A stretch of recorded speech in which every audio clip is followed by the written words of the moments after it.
नहमदुहु व नसल्ली अला रसूलिहिल करीम अम्मा बाद। पारा नंबर 13 सूरतुल हिज्र आयत नंबर 1। अऊज़ु बिल्लाहि मिनश शैतानिर रजीम बिस्मिल्लाहिर रहमानिर रहीम।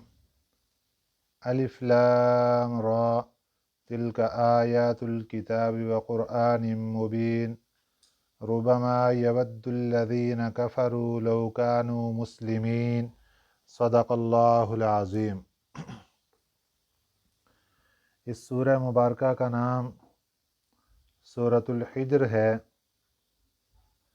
इसका नाम सूरतुल हिज्र इसलिए रखा गया कि आगे चलकर एक वाक़या आने वाला है। हिज्र एक वादी का नाम है जो मक्का मुकरमा और मुल्क शाम के दरमियान वाक़े है। तबूक एक जगह का नाम है जहाँ पर हमारे नबी सल्लल्लाहु अलैहि वसल्लम सन 9 हिजरी में ग़ज़वा तबूक के लिए तशरीफ़ ले गए थे। ये उसके करीब वादी है। इस मकाम पर कौम समूद आबाद थी। कौम समूद इनके 1700 के करीब बड़े बड़े शहर थे जिनके अंदर ये कौम तमाम दुनियावी सहूलियात के साथ, आराइशों के साथ वहाँ पर आबाद थी।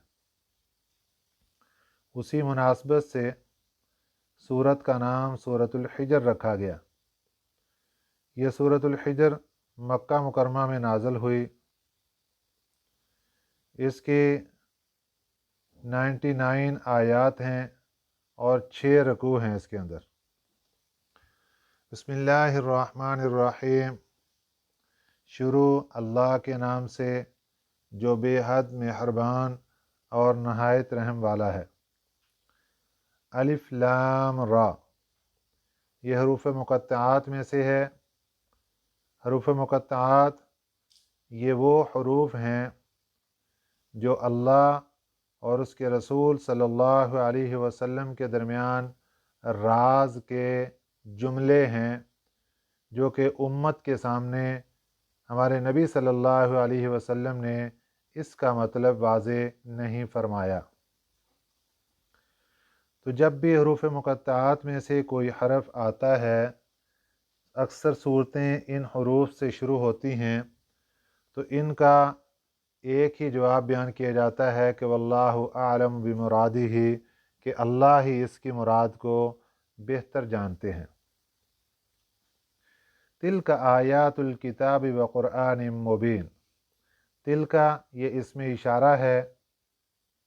मुशारुन इलै आयातुल किताब, किताब की आयतें। ये कुरान पाक आयातुल किताब, किताब की आयतें हैं। व क़ुरआनिम मुबीन और वाज़े कुरान है। ये आयतें हैं किताबी, कामिल किताब की। व क़ुरआनिम मुबीन और वाज़े कुरान की। कुरान पाक की यहाँ पर 2 सिफ़तें नकल की गई आयत नंबर 1 में। एक तो कि ये किताब कामिल है और दूसरी सिफ़त कि ये कुरान वाज़े है। कामिल यानी जो भी अल्लाह ताला की तरफ से ज़रूरत थी लोगों की हदायत के लिए, अल्लाह ताला ने इस कुरान पाक को कामिल बनाकर भेजा, मुकम्मल बनाकर भेजा। वो अलग बात है कि कुछ चीज़ें कुरान पाक से इंसान को समझ आ जाती हैं, उसकी तफसीर कुरान पाक की आयात ही दूसरी आयात की तफसीर कर देती। और कई मरतबा ऐसे होता है कि कुरान पाक से उसकी तफसीर नहीं मिलती, तो हमारे नबी सल्लल्लाहु अलैहि वसल्लम की अहादीस मुबारका वो उसकी तफसीर करती हैं। अगर वहाँ से भी मसला न समझ आए तो फिर आइम्मा के इज्तिहाद से, सहाबा इकराम रज़ियल्लाहु अलैहिम अजमाइन के इज्तिहाद से फिर ये इसकी तफसीर समझ आती है कि उन्होंने इस मौके पर इसकी तफसीर क्या मुराद ली है। व क़ुरआन मुबीन वाज़े कुरान है कि बिल्कुल वजाहत के साथ अल्लाह ताला ने सब चीज़ें इसमें बयान कर दी गई। اب پچھلی صورت میں اختتام ان الفاظ کے ساتھ ہوا تھا کہ اللہ تعالیٰ فرماتے ہیں ھذا بلاغ للناس، کہ یہ جو قرآن پاک ہے یہ لوگوں کے لیے پیغام کا ذریعہ ہے۔ کس مقصد کے لیے پیغام آ رہا ہے؟ سب سے پہلی چیز وَلِيُنذَرُوا بِهِ، تاکہ لوگوں کو ڈرایا جائے اس کے ذریعے سے، لوگوں کے اندر اللہ کا خوف پیدا ہو جائے۔ نمبر 2 وَلِيَعْلَمُوا أَنَّمَا هُوَ إِلَٰهٌ وَاحِدٌ، تاکہ لوگوں کو پتہ چل جائے کہ اللہ ایک ہے، معبود ایک ہے۔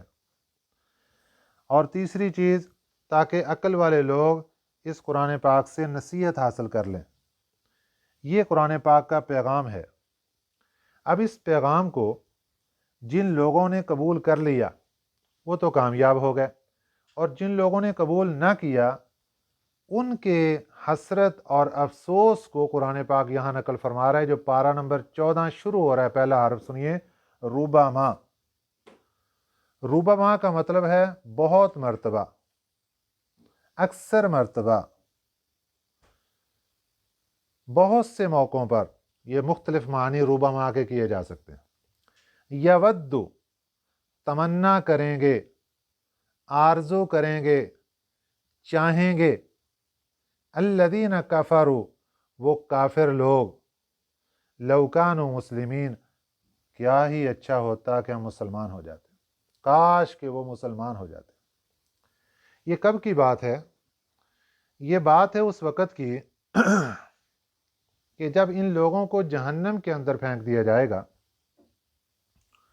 اور وہاں اللہ تعالیٰ کی طرف سے ان کو مختلف عذابوں کا سامنا ہوگا۔ ایک عذاب آئے گا، اس عذاب کی شدت کو دیکھ کر یہ تمنا کریں گے کہ کاش کہ ہم مسلمان ہو جاتے اور اس عذاب سے بچ جاتے۔ ایک عذاب ختم نہیں ابھی ہوا، اللہ کا دوسرا عذاب شروع ہو جائے گا کافروں پر۔ پھر یہ تمنا کریں گے کاش کہ ہم مسلمان ہو جاتے اور اس عذاب سے بچ جاتے۔ وہ ابھی ختم نہیں ہوا، ایک تیسرا عذاب شروع ہو گیا۔ ایک قسم کی سزا تو جہنم میں نہیں ہونی، مختلف قسموں کی سزائیں چلیں گی جہنم کے اندر۔ تو جب بھی کوئی سزا نئی سٹارٹ ہوگی یا پچھلی سزا بڑھے گی تو اسی وقت ربما، بہت مرتبہ، یود، یہ چاہیں گے، آرزو کریں گے، الذین کفروا، وہ کافر لوگ، لو کانوا مسلمین، کاش کہ وہ مسلمان ہو جاتے۔ ایک تفسیر۔ دوسری تفسیر، کافر لوگ تو جہنم کے اندر چلے گئے کہ ایمان نہیں تھا، لیکن وہاں جہنم میں دیکھیں گے کہ کچھ مسلمان بھی جہنم میں آ گئے۔ مسلمانوں کو جہنم میں اللہ تعالیٰ ڈالیں گے ان کے بداعمالیوں کی وجہ سے، برے اعمال کی سزا بھگتنے کے لیے جہنم میں ڈالیں گے۔ تو کافر لوگ مذاق اڑائیں گے مسلمانوں کا، ارے تم تو مسلمان تھے، تم تو کہتے تھے ہم اللہ کو ماننے والے ہیں، تم تو کہتے تھے کہ ہم جنت کے اعمال کرنے والے ہیں، ہم جنت میں جائیں گے، تو ہم تو چلو جہنم میں آئے ہی آئے، تم جہنم میں کہاں سے آ گئے؟ تمہارا بھی ٹھکانہ جہنم بن گیا، تو تمہارے اسلام کا کیا فائدہ ہوا؟ کیا فائدہ ہوا تمہارے مسلمان ہونے کا؟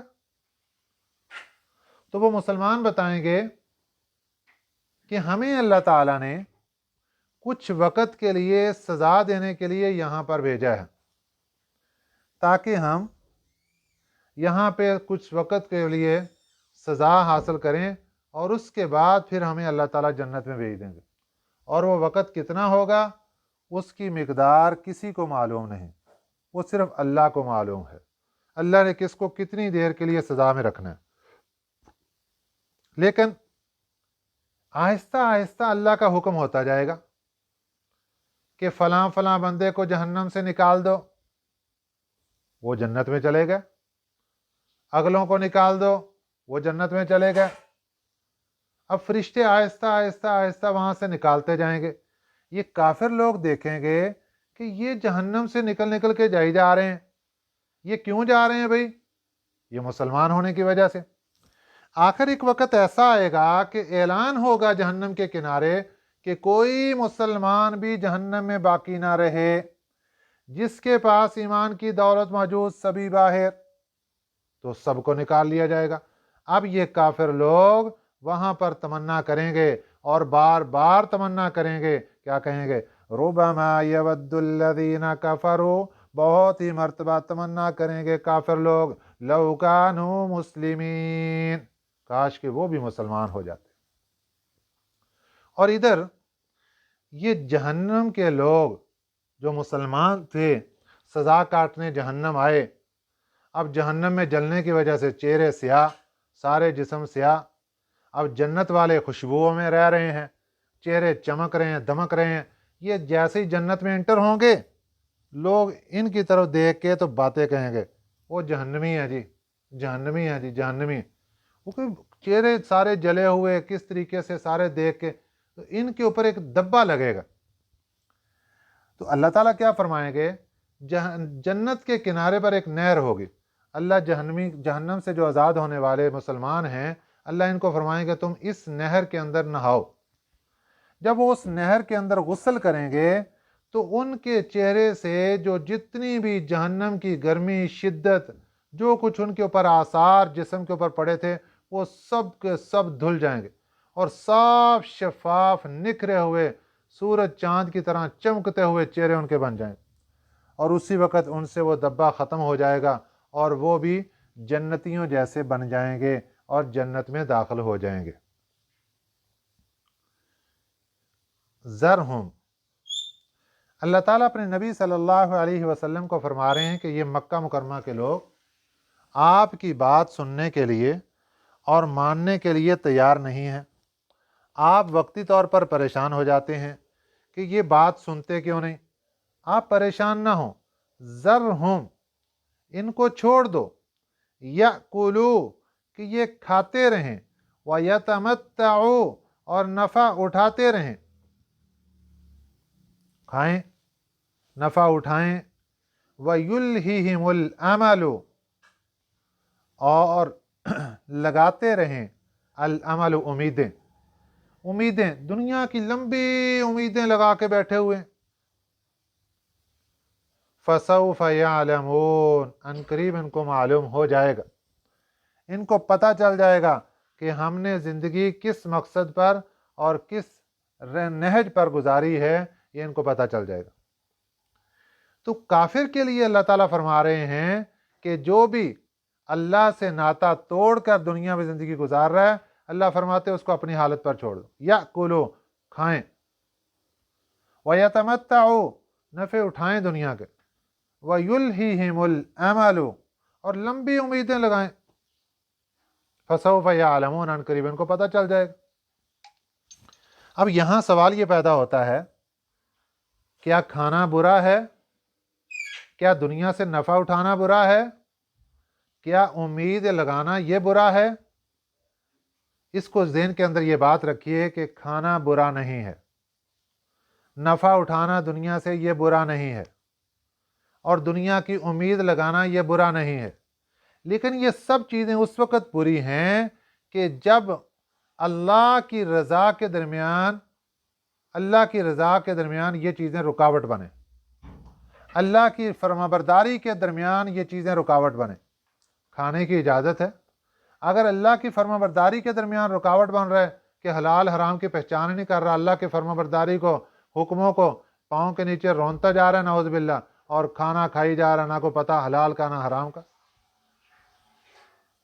नफ़ा उठाने की इजाज़त है दुनिया से, लेकिन वो देख ही नहीं रहा अपनी माल है या किसी का लूटा हुआ है या किसी का डाका है, चोरी है, जैसा मर्जी वो उठा के कहता नफ़ा उठाओ, ये नाजायज़ हो गया। लंबी उम्मीदें लगाकर बैठा है तो ये भी नाजायज़ हो गया। हमारे आका सल्लल्लाहु अलैहि वसल्लम ने एक मौके पर इरशाद फरमाया कि मुझे अपनी उम्मत के दो चीज़ों का खौफ है, दो चीज़ों का खौफ है कि जो इनको पहुंचे तो इनसे नुकसान वाक़ हो सकता है उम्मत का।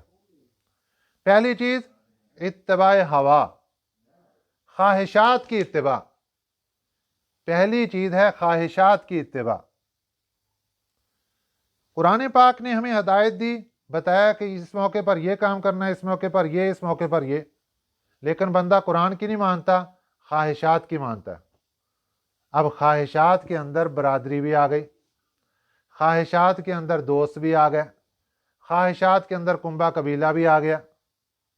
लो जी, पुत्र की शादी थी, मैंने तो कुछ नहीं करना था, ना मेरी ख्वाहिश थी, बरादरी वालों की माननी पड़ी, नाक कट रही थी। बरादरी की माननी ये इत्तिबाए हवा है, ख्वाहिशात की इत्तिबा है। दोस्तों यारों की मान के गलत काम करना ये इत्तिबाए हवा है, ख्वाहिशात की इत्तिबा है। इसका मतलब है कि एक तरफ अल्लाह का हुक्म था और एक तरफ हमारे नबी सल्लल्लाहु अलैहि वसल्लम का हुक्म था। ना अल्लाह की मानी, ना नबी पाक सल्लल्लाहु अलैहि वसल्लम की मानी, मानी तो दोस्तों यारों की मान ली, मानी तो एक बरादरी की मान ली, खुश किया तो बरादरी को कर लिया, खुश करने पे आए तो दोस्तों यारों को कर लिया, खुश करने पे आए तो शैतान को कर लिया, अल्लाह को भी नाराज कर लिया, कुरान को भी नाराज कर लिया, प्यारे नबी सल्लल्लाहु अलैहि वसल्लम को भी नाराज कर लिया। और एक दो दिन वो नाच गाना सारा करके उसके बाद फिर मुसलमान बन के बैठ गए। हम आशिक रसूल हैं, हमसे बड़ा तो रसूल से मोहब्बत करने वाला कौन है? हम तो मुसलमान हैं, हम तो कलमा गो हैं, हम तो हाजी, हम तो नमाजी हैं, हम तो दीनदार और पर्दादार वाले हैं। ये पर्दादार दीनदारी उस मौके पे पता चलता है कि जब अल्लाह की तरफ से कोई वक्त आता है, अल्लाह उस वक्त चेक करते हैं तुम्हारी दीनदारी का क्या आलम है तुम्हारे घर का। अल्लाह खुशियों के मौका पर खूब नेमतें निछावर करके अल्लाह देखते हैं। वही तो आजमाइश होती है बंदे की कि बंदा इस मौके पे क्या करता है। और मेरे आका सल्लल्लाहु अलैहि वसल्लम फरमा गए, मुझे उम्मत का डर है, खौफ है दो चीज़ों का। नंबर एक इत्तिबाए हवा का, ये ख्वाहिशात की पैरोकार बन जाएगी और ऐसी ख्वाहिशात की पैरोकार बन जाएगी कि ये ना इनको दीन का कोई पता चलेगा, ना इनको कुरान का पता चलेगा। ये हमेशा कभी अपने दोस्तों के पीछे और कभी बरादरियों के पीछे, हर चीज़ के पीछे ना दीन की कोई बात सुनेंगे, ना कुरान की, ना नबी के फरमान की। नंबर दो, दूसरा आप सल्लल्लाहु अलैहि वसल्लम को जो खतरा महसूस हुआ उम्मत का, वो है लंबी उम्मीदें, लंबी आरजुएं। बस बैठ के ख्यालात के अंदर महल्लात बना रहे हैं, लंबी उम्मीदें लगा के बैठे हैं। अब ये करना है, उसके बाद ये करना है, उसके बाद ये करना है, उसके बाद मैंने ये करना है। पर लंबी उम्मीदें लगाते लगाते इंसान कब्र के अंदर पहुंच जाता है, उम्मीदें पूरी नहीं होती, लंबी आरजुएं। भाई अल्लाह ताला ने एक नेमत दे दी, उसके ऊपर शुक्र करके अभी अल्लाह की तरफ तो मुतवज्जो हो जाओ, लेकिन अल्लाह की तरफ मुतवज्जो होने का टाइम ही नहीं, आगे लंबी और उम्मीदें शुरू और उम्मीदें। इंसान का पेट उम्मीदों के साथ भरता ही नहीं है, लंबी से लंबी आगे लंबी उम्मीदें जोड़ता चला जाता है। अगर इंसान ने दुनिया में सुकून की जिंदगी गुजारनी है, हमेशा अपने नीचे को देखो। तुम्हारे पास 5 मरले का मकान है, अपना है, अल्लाह का शुक्र अदा करो। वो लोग भी तो हैं जिनके पास अपना नहीं है। अगर तुम्हारे पास किराए का मकान है 5 मरले का, अल्लाह का शुक्र अदा करो। वो लोग भी तो हैं जिनके पास किराए का मकान लेने के लिए पैसे नहीं है। अगर तुम्हारे पास एक बैठक है जिसमें फैमिली रह रही है, खुश रहो और अल्लाह का शुक्र अदा करो। वो लोग भी तो देखो जो धक्के खा रहे हैं और फैमिलियां पीछे धक्के खा रही, वो लोग यहाँ काम कर रहे हैं और फैमिली एडजस्ट करने के उनके पास पैसे नहीं। और अगर तुम्हारे पास सिर्फ एक बंदे की रिहाइश है, तब भी अल्लाह का शुक्र अदा करो। वो लोग भी तो देखो ना जो पीछे गांव के अंदर धक्के खा रहे हैं, वो भी तुम्हारे जैसे भाई हैं और उनके पास कोई वसाइल नहीं। हर एक बंदे को अल्लाह ने जो नेमतें दे रखी, जब वो नीचे को देखेगा उसको अल्लाह का शुक्र अदा करना होगा, और जब वो ऊपर को देखता जाएगा, ऊपर की तो इंतहा ही कोई नहीं। इसलिए हुक्म है कि दुनियावी नेमतों के बारे में हमेशा नीचे को देखो, तो फिर अल्लाह का शुक्र अदा करो। और इबादत और बंदगी के अंदर हमेशा ऊपर को देखो, नीचे ना देखो। मैं तो नमाज पढ़ रहा हूं, ये तो कोई भी नमाजी नहीं है। मैं तो कुरान की तिलावत भी करता हूं, ये कोई भी नहीं करता। ऐसे अपने आप को हाजी नमाजी नहीं समझना चाहिए। हमें चाहिए हम इबादत के मौके पर ऊपर को देखें कि हमसे जो ऊपर वाले हैं वो तो रोज़ाना कुरान पाक की तिलावत भी करते हैं, लोग वो रोज़ाना जिक्र अज़कार भी करते हैं। हम सिर्फ नमाज के बरे गुजारा कर लेते हैं। वो तो इतनी इतनी देर तक तस्बीहात करते हैं और हम ये अगर वहाँ उस मकाम पर पहुँचे फिर और ऊपर देखो, फिर और ऊपर देखो। इस तरह तरक्की करते करते अल्लाह के करीब चलते जाओ। अब मसला हुआ कि काफिर लोग हैं और दुनिया के अंदर ज़िंदगी गुजार रहे हैं और उनको अल्लाह की तरफ से पकड़ भी कोई नहीं हो रही। तो अल्लाह फरमाते हैं हर एक चीज़ का हमने एक वक़्त मुकर्रर किया है। वमा अहलकना मिन क़रियतिन, नहीं हमने हलाक किया किसी बस्ती को, इल्ला वलहा किताबुम मालूम, मगर उसके लिए एक वक़्त किताब लिखा हुआ है। मालूम मुतअय्यन, एक वक़्त लिखा हुआ है जो मुतअय्यन है, उसके मौके पर हम उसको पकड़ते हैं और उस मौके पर फिर हम उसको सज़ा देते हैं। और जो वक़्त लिखा है, मा तस्बिक़ु मिन उम्मतिन अजलहा, नहीं सबकत करता किसी उम्मत के लिए अजलहा, उसका वक़्त जो मुकर्रर वक़्त है उससे पहले उसकी हलाकत नहीं। वमा यस्तअखिरून, ना उससे पीछे, ना उससे आगे ना उससे पीछे। जो एक वक़्त मुकर्रर है हलाकत का और पकड़ का, उससे पहले कुछ नहीं हो सकता। इसलिए हमारे लिए ये हुक्म है कि हम इन चीज़ों से नसीहत हासिल करें। हज़रत अबू दरदा रज़ी अल्लाह तआला अन्हु से मनक़ूल है, ये दमिश्क की जामे मस्जिद में मिंबर पर खड़े हुए आपने इरशाद फरमाया, ऐ अहले दमिश्क, क्या तुम अपने एक हमदर्द खैर खा भाई की बात सुनोगे? सुन लो कि तुमसे पहले बड़े बड़े लोग गुजरे हैं जिन्होंने मालो मता बहुत जमा किया, बड़े बड़े शानदार महल्लात तामीर किए, दूर दराज के तवील मंसूबे बनाए, आज वो सब हलाक हो चुके हैं और उनके मकानात उनकी कब्रें बन चुकी हैं और उनकी तवील उम्मीदें सब धोखा और फरेब साबित हो चुकी हैं। कौम आद तुम्हारे करीब थी जिसने अपने आदमियों से और हर तरह के मालो मता से और असलिया और घोड़ों से मुल्क को भर दिया था। आज कोई है जो उनकी वरासत मुझसे 2 दिरहम में भी खरीदने को तैयार हो जाए? हज़रत हसन बसरी रहमहुल्लाह ताला ने फरमाया कि जो शख्स अपनी ज़िंदगी में लंबी उम्मीदें बांधता है उसका अमल ज़रूर ख़राब हो जाता है। हमें चाहिए कि हम कुरान पाक की तालीमात पर अपनी ज़िंदगी को ढाल लें, इत्तिबाए ख्वाहिशात और लंबी उम्मीदें छोड़ दें। अल्लाह ताला हमें इन बातों पर अमल करने की तौफीक अता फरमाए। आमीन। वमा अलैना इल्लल बलागुल मुबीन।